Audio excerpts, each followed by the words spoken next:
Hello, everybody, and welcome back to the Meet the Candidate series. I am Jimmy Tingle. It is my pleasure right now, ladies and gentlemen, to introduce to you Dennis James Carlone. Dennis Carlone, a nationally recognized architect, urban designer, has served as your city council since 2014. He has consistently worked for the public good, including fought for affordable housing, improved transportation policy, environmental sustainability, and more. Dennis currently heads, get this, the two most important council committees, finance and ordinance. Ladies and gentlemen, welcome to the Meet the Candidate series, the one, the only, Mr. Dennis Carlone. Hey, Dennis, how are you? Good, Jimmy. I appreciate you doing this every term, and I look forward to it. It's my pleasure, Dennis. I look forward to talking to everybody. It gets me connected not only with the individuals, but with the city as a whole, because I'm sure you could probably relate. As before you probably were on the city council, you may have paid attention to city politics, but the national and the international stories sometimes just suck up all the attention and the air in the room, and then the things right in front of us we often miss. I'll speak for myself in that respect. So doing these forums just gets me to be connected to people like yourself and also the issues that are facing the city. So the biggest question is, Dennis, why after 4 terms are you running again, and what do you hope to accomplish if you are so fortunate to be reelected? Well, thank you, Jimmy, for the opportunity to answer that. I was a consultant to the city for 30 years, an architectural and urban design consultant when I had my practice. And I did the East Cambridge Riverfront plan and implementation. And during that time, my work brought me before the council, brought me working with the manager, and I saw many wonderful things, but some other areas that could be improved. And I realized a few years after stopping my relationship with the city after 30 years that the missing ingredient was the council, that no one on the council really understood zoning. Every zoning proposal was approved, fundamentally approved, and that the budget process was weak. So I ran to get more affordable housing pre-kindergarten, which was my thesis in graduate school, and getting a plan for the city. We've done all 3 things, but we have much more to do, and that's why I continue running again and again. Right. And tell me, when you first got on, were you able to accomplish that which you were striving to accomplish, which initially got you involved? Well, the interesting thing about that is it takes a long-term commitment to get anything done. I studied implementation strategies, and every one of them says consistent effort, consistent pressure. And I try to do it as a gentleman, but that is the case. So the Envision Plan came about because I insisted the city needed a new plan since 1960 something. I wasn't satisfied with the results. There's no urban design in it, and you can't have a plan without urban design and expect to build in quality. Pre-K, I've able to expand the amount of money, and now other people are involved in pre-K. I think it's critical, especially for families in need. And affordable housing, I was able to expand the budget pretty dramatically by being the only councilor who kept bringing it up at our first budgetary meetings. But more needs to be done. There's no question on that. We're a very wealthy city, more wealthy than most people realize. We use less of our taxing capacity, 2/3 compared to Boston, Somerville, and Brookline. So we can do more. And when you have needs and you have money in your pockets, but not willing to pull it out, I will keep asking to pull it out. Right. Would you classify housing as one of the top priorities? And if so, where would you fall on the spectrum of housing in terms of the best way forward? I know there are different camps in the city or different coalitions, and which one do you fall into, and who have you been endorsed by? Well, I have a unique background. I've helped design 2,000 units of housing, 500 of which were affordable housing, all award winners. And the one thing people asked for is they wanted to live in a neighborhood. They wanted to live in housing that was like their neighbors, not standing out. You recall that the former way of building public housing was it stood out, and we've changed that. You want to integrate. You want to be welcomed in the neighborhood. So I don't classify myself, but I don't believe in build, build, build. I've helped 15 different neighborhood groups, some on this issue, to get a better resolution.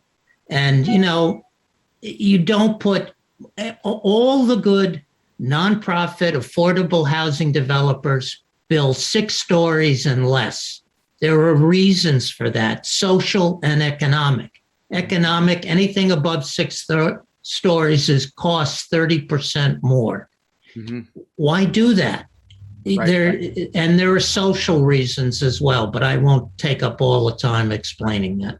Just a quick question as a, I guess an amateur when it comes to the specifics of housing. When you say integrated housing, do you mean like a series of townhouses as opposed to, something like Ringe Towers or, Roosevelt Towers? Yes, in essence. Some succeed. Yeah. But anybody over 6, there are studies on this, anybody in a building over 6 stories living upstairs has no association with the ground. And buildings that are 6 stories and less, people know each other more, know who their neighbors are, and feel part of a community. But it's the cost.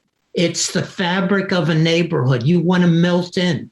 I want housing on Mass Avenue. I live near Mass Avenue. Half of the buildings between Harvard and Porter are 1 story. They're not going to be there. The city should be buying those properties, and then when a new building is built, incorporate that retail back into it. That's what should be happening.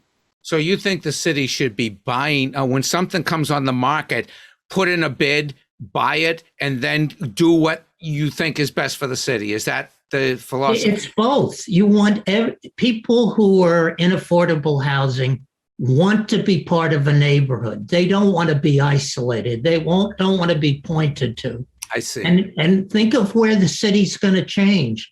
That's where you build housing, where there's mass transit, where there's jobs, where there's retail, and it's part of a community, the main street. Right. It's so obvious to me. That's the focus. Right. Dennis, tell me how you think you guys pulled through the pandemic. What are you most proud of with that? And or are you satisfied with what your city was able to do under unprecedented circumstances? I have to give a lot of people great credit on this. The manager and his team, the health department, have been superb. Their views have been a little more conservative than some people want, but I think conservative from a safety point of view, and I agree with that. I think the mayor has been outstanding in all her efforts, and she supports all of us on what we want to do. I think it took a while to get the manager to think of giving money to businesses and people who needed rent assistance. But once it came, it came. And I think the city's done a pretty spectacular job on this issue. Not perfect, who is, but pretty spectacular. Right. In terms of transportation, I know that's another of your strong suits as an architect. How do you feel we're going to, I've been asking people, is there a possibility of peaceful coexistence between the outside dining, the bike lane, the bus lane, the car lane, and the pedestrians? Yeah. Well, the outside dining won't be in the street in most cases, when this COVID thing is gone. So yes, we have to look at a balance. There's no questions of that. And it's an urban design study. It isn't just transportation. Yeah. You have to address the retail needs. You have to address safety. If it means getting rid of medians, you get rid of medians, even if it costs money. We're doing it on the cheap side with paint. That's not a safe solution. Mm-hmm. And I assume you want to be at the table for that type of a discussion. No question. I just think we have one senior urban designer in our planning office of 50. Mm-hmm. It's the wrong priority. Right.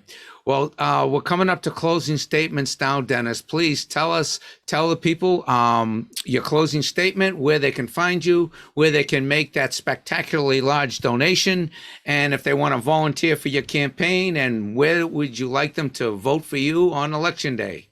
Thank you, Jimmy, for this opportunity. My website is DennisCarlone.com. Simple as that. And there you can find how to give money, how to ask questions. You will also see all the articles I've written in the blog on housing, on just about every subject you can think of. So it's a resource. It also outlines all the things I've accomplished in my 4 first terms, which might surprise you. They're all over the place because there were needs in those areas that nobody else was picking up. I am running again because the battle isn't over and much has to be done. Today in the Ordinance Committee, we approved unanimously to limit donations from those people and companies who are seeking financial gain through actions by the council. I've been trying to do this for 8 years. We finally got most of the way there. That's the kind of action I take. As I said earlier, I have helped 15 different neighborhood groups on different subjects to get resolution: zoning, design review, safety on streets. I'm the guy that lowered the speed limits to 20 miles per hour. We worked with the state and wrote to other cities to do that. So please, I need your #1 vote, DennisCarlone.com. Thank you very much. And Jimmy, thank you. Thank you so much, Dennis, for running, and thank you so much for being here again today. And we will see you on the campaign trail. Wishing you the best of luck, continued success. Thanks, Dennis. Thank you, Jimmy. You're the best.